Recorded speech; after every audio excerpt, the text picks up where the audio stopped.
जय श्री राधे दोस्तों, आप सभी का आपके अपने YouTube चैनल हिंदी मधुर गीत ज्ञान में स्वागत है। कर्म सिद्धांत के अनुसार पूर्व जन्म के कर्मों के अनुसार ही जीवन में सुख दुख, रोग शोक तथा दरिद्रता प्राप्त होते हैं। जैसी करनी वैसी भरनी, ये कहावत तो आपने सुनी ही होगी। जो जैसा करता है उसे वैसा ही फल प्राप्त होता है। हम जो भी दुख और सुख भोग रहे हैं वे हमारे ही पहले के किए गए कर्मों के अनुसार हमको प्राप्त होते हैं। एक गांव के एक सेठ बहुत वर्षों से बीमार थे। इलाज करवाते हुए उन्होंने ऐसा कोई डॉक्टर, कोई वैद्य, कोई टोना टटका भी नहीं छोड़ा जिससे उन्होंने इलाज न करवाया हो, लेकिन कहीं से भी थोड़ा सा भी आराम उनको नहीं हो पाया।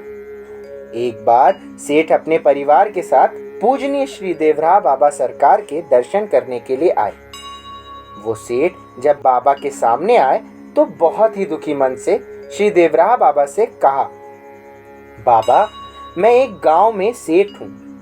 मेरे पास बहुत जमीन है, गांव में कई मकान हैं और पैसे की कोई कमी नहीं। बाबा, मेरे पास इतना सब कुछ होते हुए भी मुझे एक लाइलाज रोग है जो कहीं से भी ठीक नहीं हो रहा है। श्री देवराह बाबा ने सेठ से पूछा, बच्चा, क्या रोग है तुमको? सेठ बोले, बाबा, मैं कुछ खा नहीं सकता। कुछ खाते ही उल्टी शुरू हो जाती है, चक्कर आने लगते हैं, गले में बहुत जलन होती है, ऐसा लगता है कि प्राण ही निकल जाएंगे।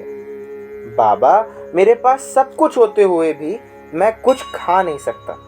बाबा, आप कुछ मेहरबानी करिए ताकि मेरा यह रोग दूर हो जाए और मैं कुछ खा पी सकूं। श्री देवराह बाबा तो परम दयालु हैं। श्री बाबा ने कुछ देर तक अपनी आंखें बंद कर लीं और थोड़ी देर बाद बोले, बच्चा, बुरा तो नहीं मानोगे, एक बात पूछूं? सेठ बोले, नहीं बाबा जी, आप पूछिए। श्री बाबा सेठ से बोले, तुमने कभी किसी का दिल इतना ज्यादा तो नहीं दुखाया कि उसने जी भर के तुम्हें बद्दुआएं दी हो, जिसका दंड तुम आज इस रूप में भोग रहे हो। तुम्हारे दुख देने से वह इतना अधिक दुखी हुआ हो जिसके कारण आज तुम इतनी पीड़ा झेल रहे हो। सेठ बोले, जी नहीं बाबा, जहां तक मुझे याद है मैंने कभी किसी का दिल नहीं दुखाया। बाबा जी तो त्रिकालदर्शी हैं।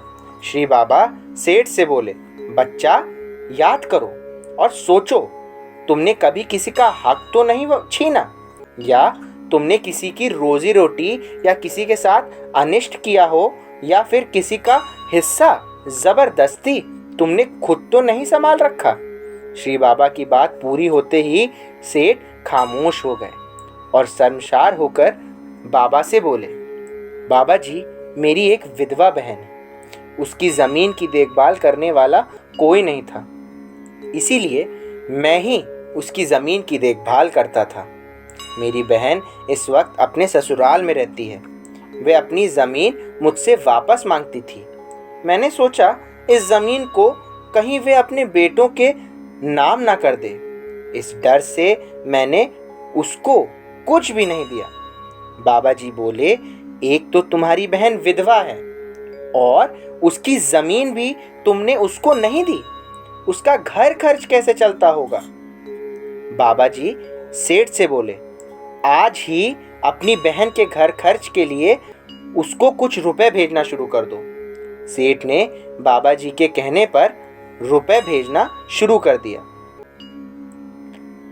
और 2-3 हफ्ते में ही उसका रोग ठीक होने लगा और जलन में बहुत सारी शांति पाई। सेठ श्री बाबा के पास दोबारा पहुंचे और बाबा से बोले, आपकी कृपा से मैं ठीक हो गया हूं, परंतु कभी कभी परेशानी हो जाती है। श्री बाबा ने सोचा इसे तो पूरी तरह ठीक हो जाना चाहिए था, आखिर ऐसा क्यों नहीं हुआ? बाबा ने पूछा, बच्चा, अपनी बहन की जमीन का हिस्सा वापस कर दिया? सेठ बोले, नहीं बाबा, यही कारण है, बाबा ने बोला, कि तुम अब तक पूर्णतया ठीक नहीं हो पाए।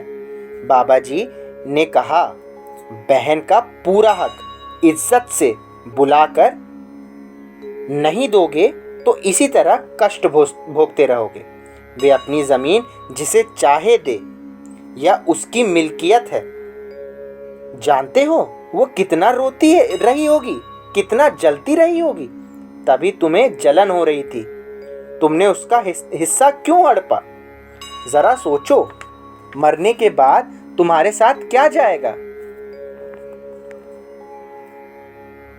हट हो गया, सब यहीं रह जाएगा। सेठ को बहुत पछतावा हुआ। उसने फौरन ही अपनी विधवा बहन और उसके बेटों को बुलाकर सारे गांव के सामने उनका हिस्सा, उनकी ज़मीन उन्हें वापस कर दिया और हाथ जोड़कर अपने जुल्मों की माफ़ी मांगी।